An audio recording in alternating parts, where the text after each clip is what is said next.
Hello and welcome to this Medic Mind video where today we're going to be tackling practice paper A on the UCAT website. I'm going to be going specifically through the verbal reasoning section and we're going to be doing a walkthrough. So I'm going to be approaching this paper for the first time, going through my rationale through the answers and hopefully finishing the test in the desired amount of time. Okay, so let's get started. So as you can see here, we're on the first page of the website of the practice paper A exam. We've got some instructions and my advice in the real thing would be just to take your time reading through these instructions. Not so that you know what the test involves or anticipating what's coming up. Obviously you already know that. This is more just to help put your mind at ease, to breathe a little bit and to begin the test on the right foot. So let's get next. We're ready to begin the exam. So let's get started. Here we've got some information, and again, we've got this 2-minute time period where we get to read through this information. I'd advise taking at least a minute of this just to breathe, just to feel a bit less stressed about it, because you want to be approaching it in the best way possible. So we can see here the different amount of timings for the exam, the question numbers that we've got, and essentially some information that you should already know. If this was the real thing, I'd take the remaining 30 seconds just to breathe a little, but let's crack on. And the same can be true with these instructions. Read them through, take your time. Okay, so here we have our first question. It's about restorative justice. I'm looking at the paragraph starts. Now, I prefer to work through in a comprehension way rather than read through the question and then try and find the information, but that will vary throughout the exam. So we've got here a bit about what restorative justice is, roughly sort of an example of where it was good, and finally the Ministry of Justice putting it into a bit of a broader picture. So where can we find where it works? Well, it'll probably be in the first paragraph. Here we've got it helps us to understand each other and breaks down rigid stereotypes. So therefore it makes sense that we're talking about the effects on others. So I'm going to say that C is the answer for that one. Here again, we've got something about stereotypes. So we can go back to this bit about rigid stereotypes. Youngsters seeing the LD as hostile, LD seeing the youngsters as violent and threatening. These are sort of misconstrued arguments, so let's look through. Obviously, it's going to be unhelpful. That's the whole point of this piece, because they distract us or because they're based on emotions. Well, it's because they distract us from thinking about the individuals. So C is the answer here. Now, here we've got Ministry of Justice. I said that was in the last paragraph, so let's have a quick read of that. It seems to be talking about money. It seems to be talking about sort of for every £1 spent, £9 is saved. So that seems to be a cost argument. Let's look through the answers because it's cost effective. Now, where is it best to use? Now, this could be in the first paragraph, but we've read most of that and we don't seem to be getting any information. So maybe it's in the last one because this is a specific example in the second paragraph. So maybe, here we go. And again, looking for community punishments, that's shown up this last bit. And it seems to be more effective compared to community punishments or prison alone. That alone makes me think that this is adding on, so maybe it's alongside other punishments. I know we've got a different paragraph, different situation about mercury. This I've taken a quick look at the question just before I get started, so I know roughly what I'm looking for because it's quite a dense paragraph, lots of sciencey information. And there we have it. But second sentence in, it's difficult to study because it's close to the sun. Now we've got something about this probe called Messenger. So I'm going to skip all of this down to this paragraph and just have a quick skim of this paragraph. It's launched on a complex trajectory. I've got some information about Mercury and what Messenger is trying to investigate. So it took so long because of this complex trajectory and the low enough speed. So it could be probe traveling very slowly, or it could be the direct journey. I'm not entirely sure. Obviously the complex trajectory, but then it's obviously talking about speed as well. I'm going to go with this one, that it was traveling very slowly, particularly because I skim read and it seemed that the problem is more slowing down the probe. So it seems more about speed. So I'm going to go with C. In fact, let's flag that question as well. Let's go back and just flag it in case we have some time at the end. Now, the main reason that Messenger had to use its gravitational pull on other planets, I don't remember reading it in this paragraph, so let's look one paragraph above. For Mercury, the problem is to slow the probe enough in order to enter the orbit without undue expenditure of fuel. So it's about fuel saving. So I'm going to put B. It's definitely not speeding up. It's definitely not waiting for position or altering directions. Which of the following is always true? This comes back to this information that we were saying about Mercury. So it's not always hot, it's minus 170.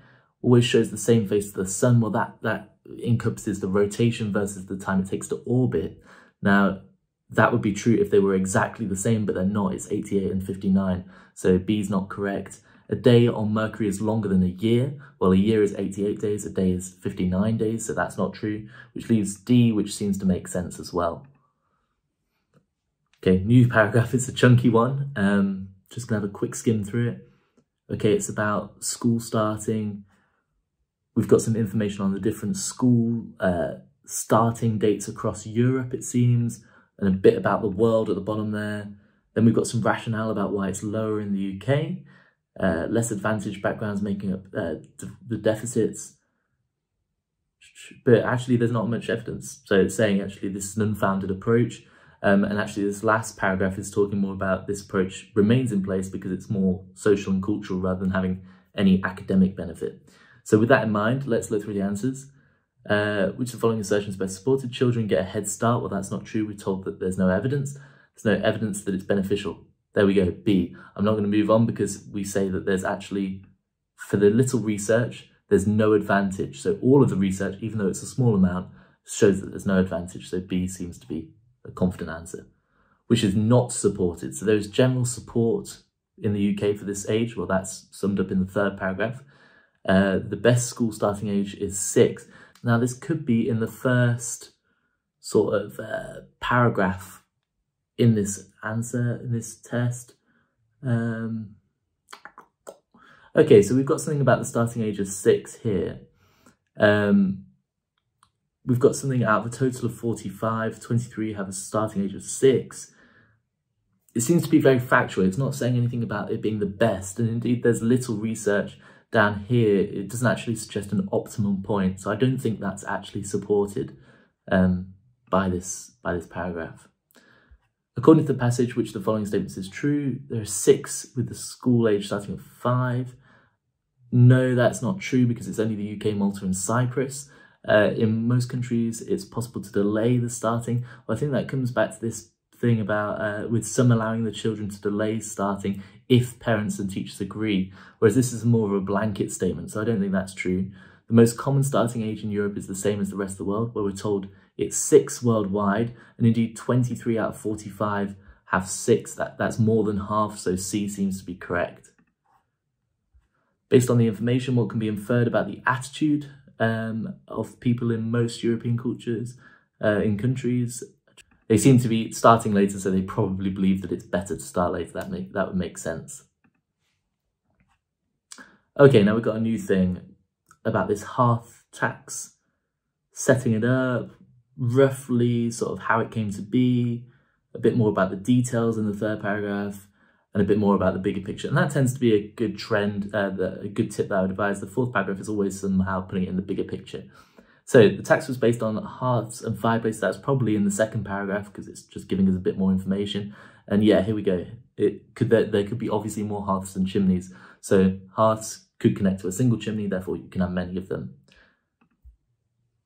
Which of the following types of information were also included in the census? Well, the census here, looking for this keyword of 1801, seems to be listed up here.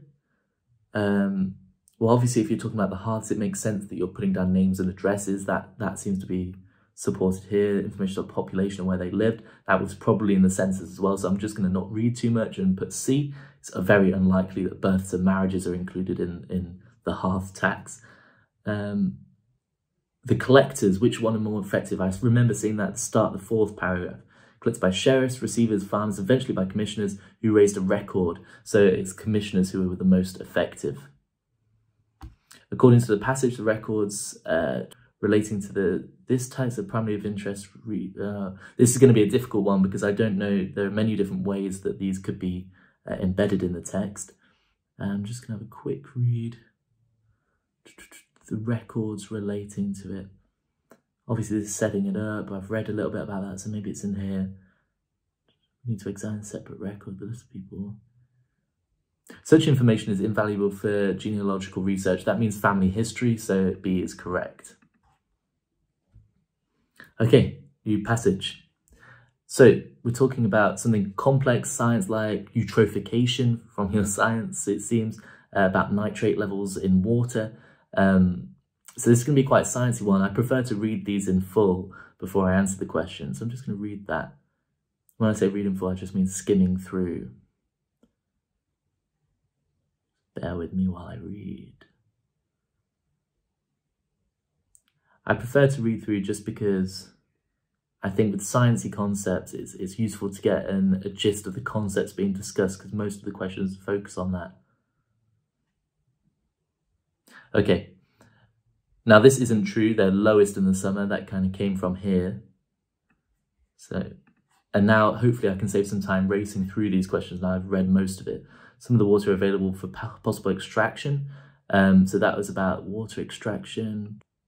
Yeah, soaked up underlying permeable rock. But we don't know really whether that can be extracted, so I'm going to put can't tell for that one. Farmers are limited in the number of animals they can keep on farm. Well, I don't remember reading that at all, so can't tell. If farmers use granular inorganic, well, I believe that they're fined or they're given the same amount of restrictions regardless of that. So I don't think that's true.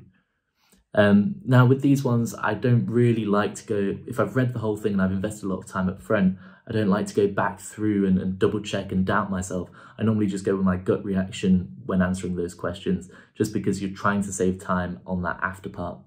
So now we've got some fair trade thing. Okay, so farmers in fair trade cooperative benefits. So we're looking for the benefits to the farmers. The coffee has come from certified minimum price, so it seems like they're getting a good deal. So they're preventing exploitation, ensuring they receive a fair price even when the market's fluctuating. So I'm going to say they always get a good price for their crop. The always bit is a bit doubting. I never like to put exaggerative statements, so I'm going to flag this one.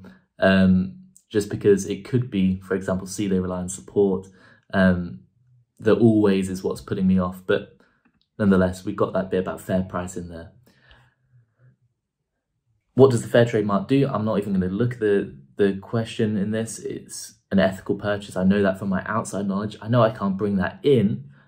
Nonetheless, it's a factual piece from Wikipedia. It would make sense if it's demoting an ethical purchase. Which of the following statements best supported by the passage? Retailers always put a fair price. Well, that's very exaggerative. It's not true. Fair trade mark puts customers off. That wouldn't really make sense. The fair trade mark is only put on one brand of coffee. I remember seeing something about coffee here. Oh, and that highlights here the point about A. So A is definitely not correct. The products now cover a wide range, so it's not just one brand of coffee. That leaves D, which seems to make sense, and I think is sort of supported in there somewhere. I remember seeing it. I'm going to move on just in the interest of time, but I remember seeing that one.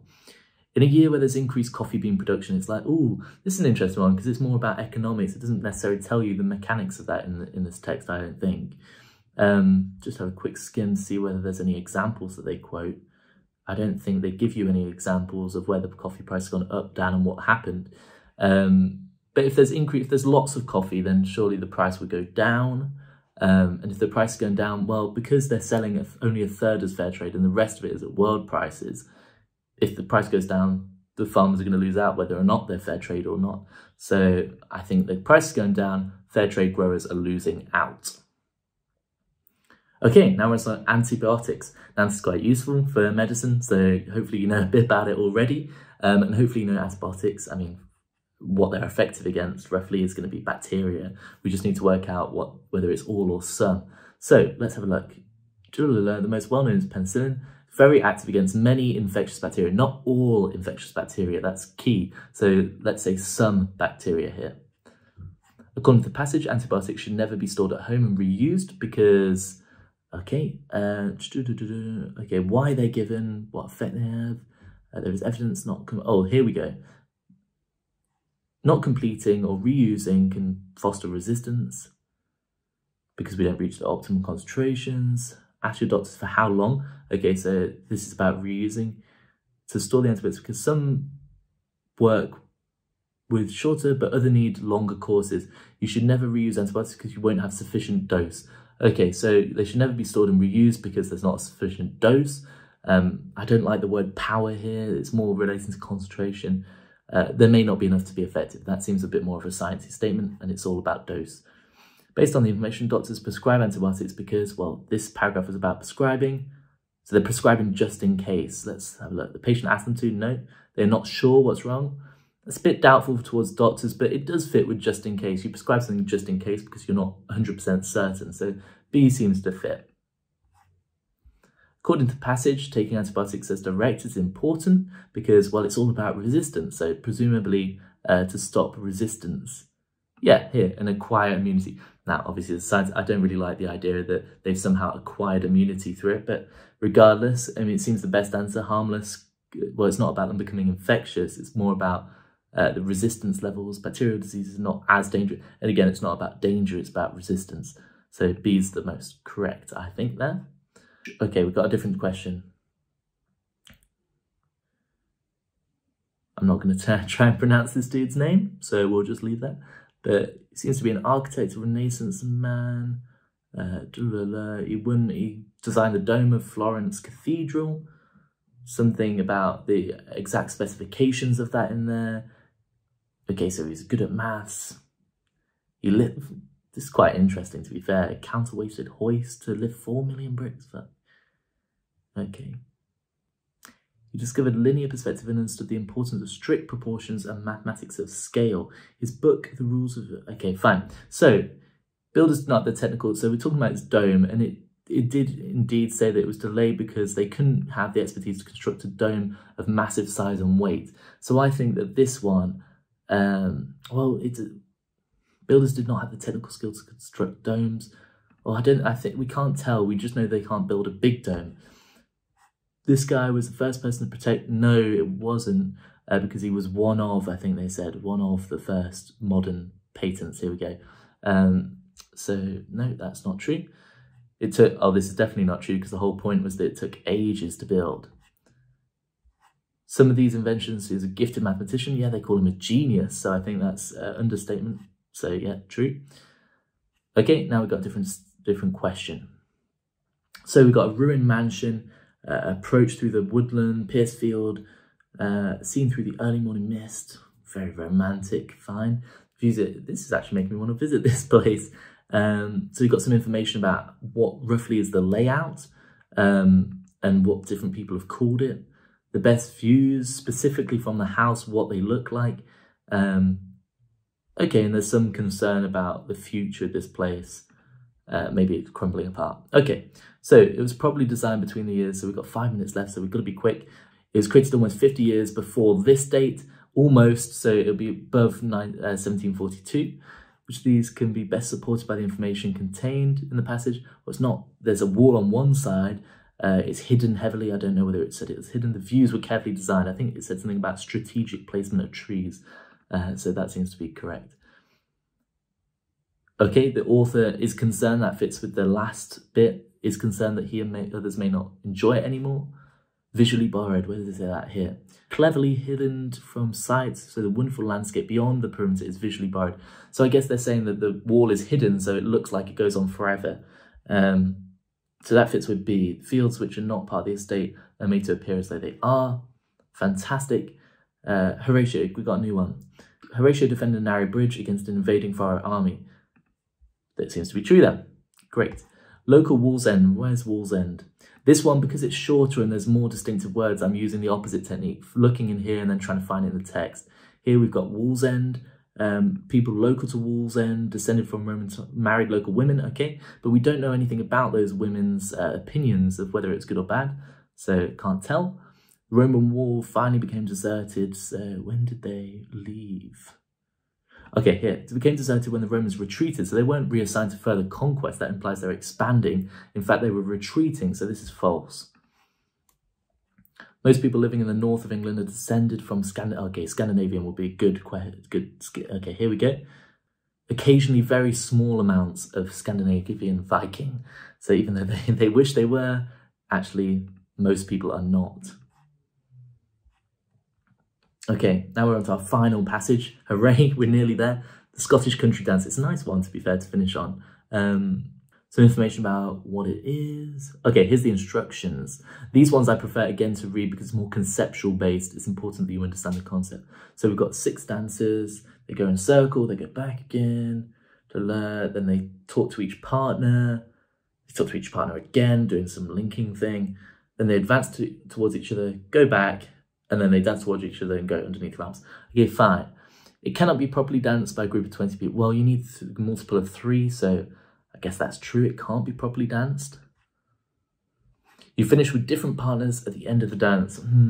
See, this one, it says the group of 3 remains together throughout the whole dance.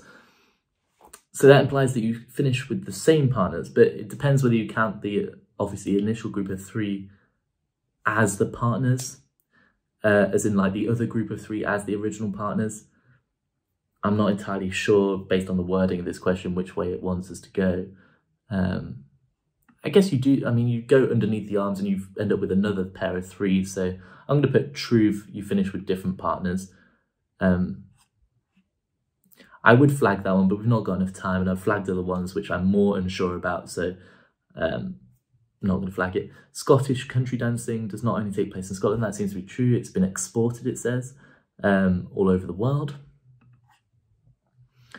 Requires an equal number of male and females. Well, I don't think so. I think you can have, as long as it's male, female.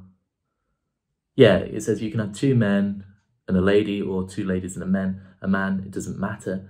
So you don't exactly need equal numbers. Okay, fantastic. We finished that. Let's go back to question 6. We've got about 30 seconds remaining. Okay, this was about the, oh yeah, it was about whether it was speed or trajectory. It was launched on a complex trajectory to approach Mercury with a low enough speed to enter orbit.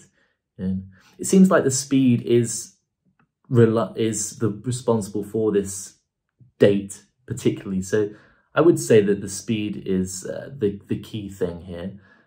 So the probably was traveling very slowly. Obviously, it's going to be fast by car standards, but I'm going to keep with C for that answer. And obviously, we haven't got enough time for the rest of it. But there was only the one flagged question. So, time has expired. Whew. Take a little bit of a breather, and then we can go on to the next station. So, I'll see you again in the next video along, and we can go through the next station, which is decision making.